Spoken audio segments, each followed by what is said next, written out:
Hey you guys, welcome back to my channel for another video. Today I'm sitting down to share with you guys my Q2 homeschooling update, which means we are officially halfway done with this homeschooling year, which is absolutely mind-blowing. So I like to do these updates with you guys to kind of share just like some bullet points, some different things that I want to share with you guys or I feel like are interesting or beneficial, and just kind of a quick recap. Of course, I cannot touch on every single thing. So if you ever have any other homeschooling related questions or any follow-up questions to anything that I mention in these updates, you can post them down below and I will get back to you. I want to thank Night Zookeeper for sponsoring today's Q2 update. You guys will hear more about Night Zookeeper here in a second. I am excited to be continuing to partner with them in the new year as we finish out the second half of our homeschooling year, and we continue to utilize Night Zookeeper on Fridays in our homeschool. Our flexible Friday always involves Night Zookeeper for my youngest daughter, so you guys will hear more on that here in a second. So before we get into the update for Q2, I do want to let you guys know that I will be filming a mid-year curriculum update where I go through every single piece of curriculum that the 4 of my children have been using this year, and I give you guys basically a 60-second review of if we've been enjoying it, if we like it, what we don't like, and if I plan on continuing to use it for this second half of the school year as well as next year. So that will be coming. So if you're wanting specific curriculum information, look out for that video. That'll be coming sometime later this month. This video, however, will just be specific to our homeschool in Q2. So to briefly summarize, Q2 takes us from week 9 of our homeschooling year to week 18. So that is the second quarter. Week 9 of the homeschool year to week 18. Q2 every single homeschool year is always the quarter that takes the longest as far as months go to get through it, and that is because it is the holidays and we take a lot of time off. And I do not stress about taking time off. I, in fact, love taking time off around this time of year. It's one of the biggest blessings of homeschooling, is being able to customize your schedule to work the best for your family. And even changing that year to year has been true for me in my homeschool for like the last 10 years. Every year hasn't been the exact same. So this year, as far as breaks went, I knew that we were going to be taking a substantial amount of time off between Thanksgiving and Christmas. So we really didn't take any days off, besides like 1 or 2 here or there from week 9, which was, I believe, in September, or October, middle October, until we took off that chunk of time. So I knew that it was coming, it was planned for, and so we worked very diligently until we were taking our break, and then we took our break, and there was absolutely no guilt or any second thinking that decision. We took off Thanksgiving, we took off a few days for Thanksgiving holiday, and then we took off the following 2 weeks for travel and travel recovery. And then that took us into basically the first week of December. Then we jumped back into school for 2 more weeks, and then we took off Christmas week. Since Christmas fell on a Monday, we took off that entire week following Christmas. So we took off 3 weeks of school during this time, and like I said, it was planned for, it was accounted for. But all of us at the end of the holiday season and at the end of Q2, having had a lot of time off, I think we were all ready to kind of get back into a regular rhythm, less days off, more focused, and just have that sense of accomplishment as we move through our curriculum and complete all of the things that I have planned for us this school year. So that is what our time off in Q2 looked like. I do have notes here. So in quarter two, obviously we went through the holidays, and in the holiday season, I always try to incorporate some different elements of the season into our homeschool. So I always utilize the seasonal bundles that I share on Instagram, and sometimes I get around to sharing them on here. This year's theme was Nutcracker, so my youngest daughter, did utilize some of the winter bundle for her schooling.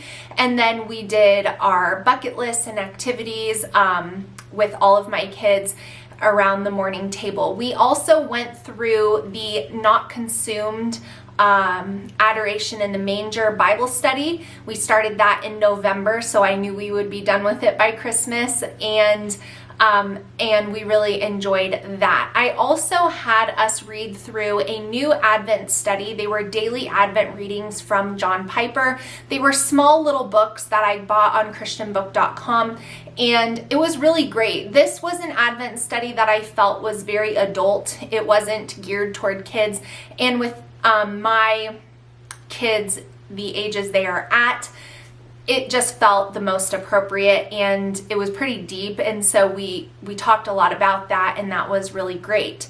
In addition to that, for Christmas and winter homeschooling, I did a whole video on it, but I'm just telling you what we did, because sometimes there's things I wanted to do that I didn't necessarily get to. We read through Christmas Around the Campfire, which was Campfire Curriculum's very first Christmas unit, and I really, really enjoyed that as well.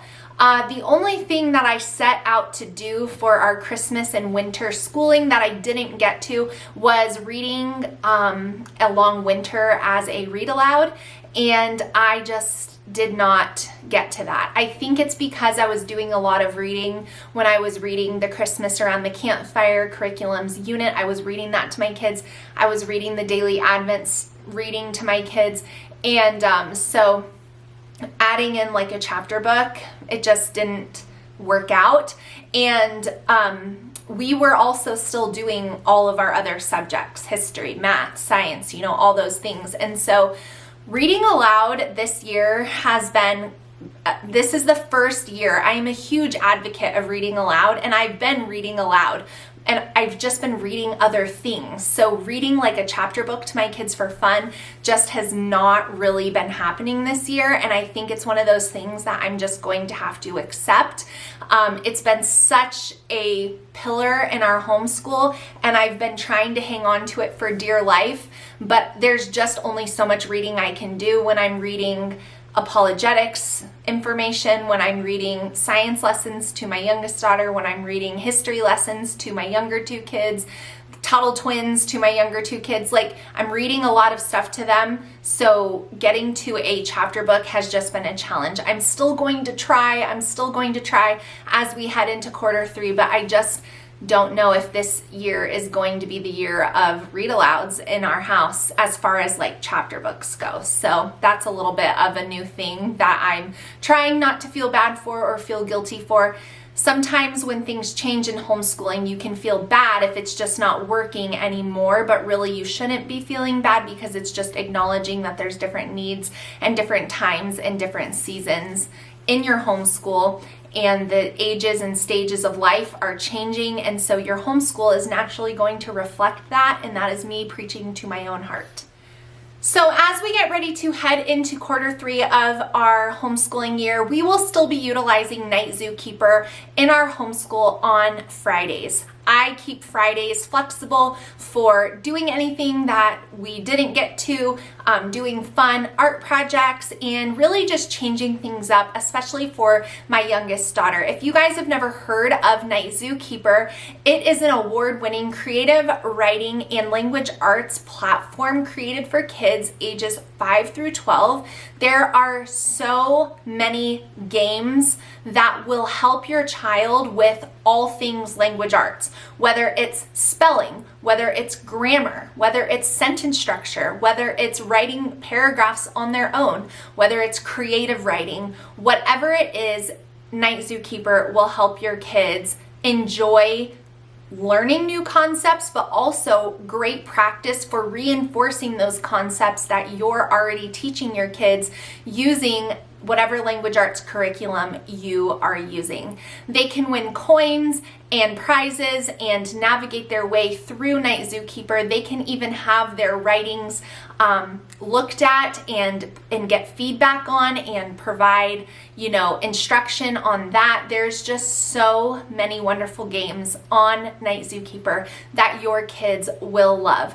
Plus, a huge bonus is that they are learning computer literacy skills, logging in, logging out, how to navigate a website, how to use a mouse, how to use a keyboard, and all of that is very, very important, especially if your younger children are not using any online-based curriculums. It's really important that they know how to do those things. It's why we went to computer class in elementary and middle school. And so technology is a great thing to have in your homeschool with proper guidelines. So we love Night Zookeeper. It is so much fun, and I know your kids will love it too. If you guys would like to check it out, I have a link down below where you can get a 7-day free trial to see if your kids enjoy it, and 50% off of your subscription. They do have a multi-sibling discount plan as well. So if you're a mom who has multiple kids, they have you covered there. There is no code needed. It's just that link down below that's going to give you the free trial as well as 50% off. I know your kids will love it. If you are going to be traveling, using an iPad, bringing along any device, you can put Night Zookeeper onto those devices as well so that your kids are not just mindlessly playing games. At least they're learning and activating their brains and keeping their minds engaged and developing really great writing and reading skills all through Night Zookeeper. So make sure you guys check out the link down below to Night Zookeeper, and thank you so much, Night Zookeeper, for sponsoring today's video. So continuing on with the update. My oldest daughter, who has been dual enrolled this year for the very first time, dual enrolled meaning she's earning high school credit simultaneous as she is earning college credit through Grand Canyon University, finished up her second English class, which is absolutely crazy because if she does stay in the degree field that she wants to, unless she went on to get her master's degree, she will never have to take another English class again in her life. So she was majorly celebrating that, and I was very, very proud of her. She completed English 106 this in quarter 2, and she got an A in her course, and I did not help her hardly at all. When she very first started, I did help her a lot with learning how to navigate GCU's student portal, turning in assignments, learning how to write an APA format essay, all of these things. But she took all that we learned in 105 and went on into 106, and she did absolutely amazing. Her professor actually was a homeschooled child, which I think is incredible, and her professor was a female, and she lives in Mississippi or Missouri and teaches at a college there, as well as is an online professor for Grand Canyon University, and she was a believer and had lots of faith elements in her English class, and my daughter really, really enjoyed that. So she got an A. So my high school junior now has 8 college credits from a Division I college, and we are just so proud of her. And it's just been so encouraging to me as a homeschooling mom to just see that all of those years of laying that foundation have prepared her to excel in academics in whatever area that she chooses. So she took some time off for the holidays because with the online classes through GCU, they're not live, so there's not like classes that they have to be logged in at a certain time, but they don't observe holidays in that class, in the classes that they offer online. So if you have a GCU class, which stands for Grand Canyon University, and it's a 7-week course and it runs through Thanksgiving or through Christmas, your assignments are still going to be due that Sunday, even though it was Christmas. And so we decided that once she finished that English class, which was the week leading up to Thanksgiving, she would take all the rest of November off for travel when we went to Disney World, and then all the way through Christmas. So she's getting ready to start her next course with Grand Canyon University, and she will be taking Psychology 102. It's the very first psychology class, and she's excited to start that. So that will be the next one for her, which will earn her another 4 credits. So we are just moving right along with that, taking things in stride, but she's excited to kind of have her mind, you know, opened and expanded in this area, and I'm excited to see how they present the information. A little nervous too. I'm really praying that it is presented as theories, as far as like the personality tests and like all those kind of like psychological things. I'm hoping that they're presented as theories and not facts, but we'll see. So she knows the truth, and so she'll be able to decipher between what is true and what is not, but I'm just hoping that they do a good job. So we'll see how that course goes, but that is what is up next for her. This quarter was the very first time in all of homeschooling my youngest daughter that I've ever taught a science unit to just her. So that's a first for me. See, even after all of these years of homeschooling, there are still things that are happening to me for the very first time. Because you have to see, when my youngest daughter started participating in our homeschool, I had 3 other older kids. So she was always joining in on their science units from the Good and the Beautiful and always tagging along. Well, now they're all on to their high school level sciences, and she's here. Now, the reason why this unit that we started, which is Kingdoms and Classifications, was the first one that I taught to just her by herself, was because we did the human mind one from the Good and the Beautiful, and I wanted all of my kids to do that just because there was a lot of discussion about addiction and different things like that, and I wanted all of them to participate. So I still taught that family style to my entire 4 kids. So this unit, Kingdoms and Classifications, was the first time that I ever was doing science with just 1 child. It is still very weird to me. I'm just trying to not think about how it feels funny and weird and different, and more trying to focus on, this is really cool that I get this one-on-one time with her, and she gets to just ask the questions that she's thinking about without worrying about what her older siblings are going to think about the questions she has. Because let's be honest, they're not always the nicest when it comes to, you know, being critical of their little sister. So I am just trying to focus on those things, but we've really been enjoying doing Kingdoms and Classifications together. I taught that to my kids a long time ago, like in our old house. So it's definitely been probably 5 or 6 years.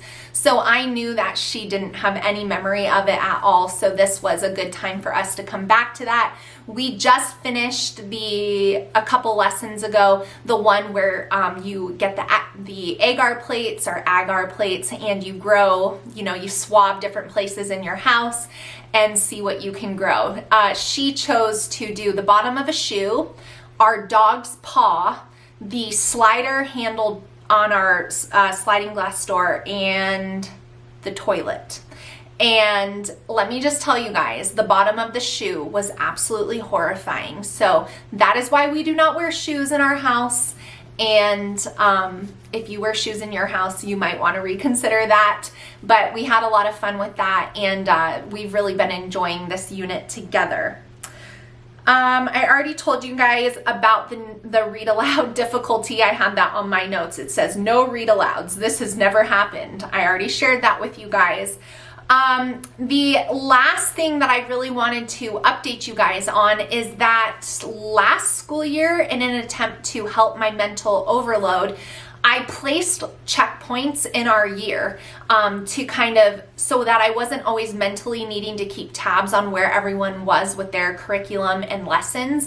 So since we're halfway through our school year, I checked over winter break that we took off to make sure that everybody was at least halfway done with their courses. So if their course is 120 days, then we need to be on lesson 60. If the course is 180 days, then we need to be on lesson 90. And even if if you're like, oh, that would be a good idea to do that. Well, it's easy to kind of not realize that you're not as far as you thought you were, or this or that or the next thing. So don't worry about it, but it's just good to notice that in the middle of the year, so then you know, like, okay, we need to be very consistent, rather than getting all the way to the end of the year and then having that feeling of like, are we gonna finish this? I don't think so. And then having to deal with the feeling of your kids like, why aren't we finishing that, Mom? So I like knowing in the middle of the year. That way I know if I need to kind of turn up the dial a little bit, or if I need to dial it back, It works both ways. So I encourage you guys to just check on that if that's something that you would like to know. And then the last thing I wanted to talk about is this book right here. So I actually saw this book in Abby from Rooted in Rest, Homeschool Mom Gift Guide, I think.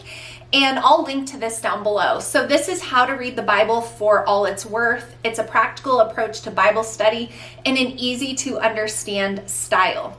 And I'll link to this book. So she really raved about it, and I really want my kids to understand how to read the Bible and get the fullness out of it. It's not as simple as just opening it up and plopping your finger down on scripture. There's a lot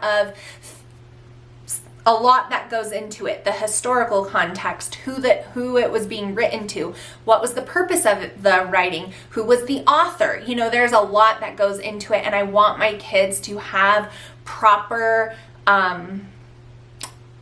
the word is eschatology, but I want them to know.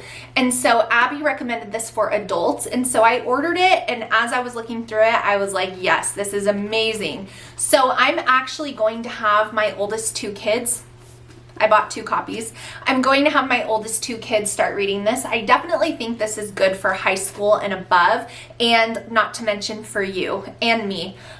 So since we're getting back into a season in our homeschool of very minimal traveling, we actually don't have any travel until March. So we've got a long time to hunker down and be focused. We are having wisdom teeth surgery though, so we'll be taking some time off for that. But it's just a good time for me to say, like, okay, how have things been going? What do I want to add in? Is there anything I want to add in? Is there anything that I'm taking out? And one of the things that I took out in Q2 was the ACT prep book that my oldest daughter was doing. She was having a hard time with that because she was saying, I'm getting A's in college classes. Why am I doing this ACT book? And I just was like, you're right. Like, the SAT and ACT used to be a lot more important than they are now. I don't even know if she's going to need it. She probably won't. And so I just decided, we're not going to do that. So I went ahead and took that out, which I'll talk about more in my curriculum update, but I'm going to be adding this in place. So I will not probably require like a certain amount. I just am going to have them read this a bit. So for school reading. So this will be required, but I think they're really going to enjoy it. And I was grateful that Abby recommended it and she had a good experience with this. So yeah, that will be a new addition to our homeschool moving into Q3, and a little update on one thing that I took away in Q2. So that's going to be it for this update, you guys. I'm really excited about Q3. We have a few fun field trips planned. We have, like I said, a focused season of being home and just being in our routines and rhythms, and I always really crave that after the holidays and a lot of travel and a lot of fun. It's just nice to have that transition, and so I'm looking forward to all of that. And I hope you guys enjoyed this update. If you have any other questions, post them down below. Don't forget to check out Night Zookeeper and take advantage of that 7-day free trial plus 50% off using my link. And if you are looking for curriculum information, curriculum update will be coming very soon. So thank you so much for watching. I'll see you guys again really soon. Bye, friends.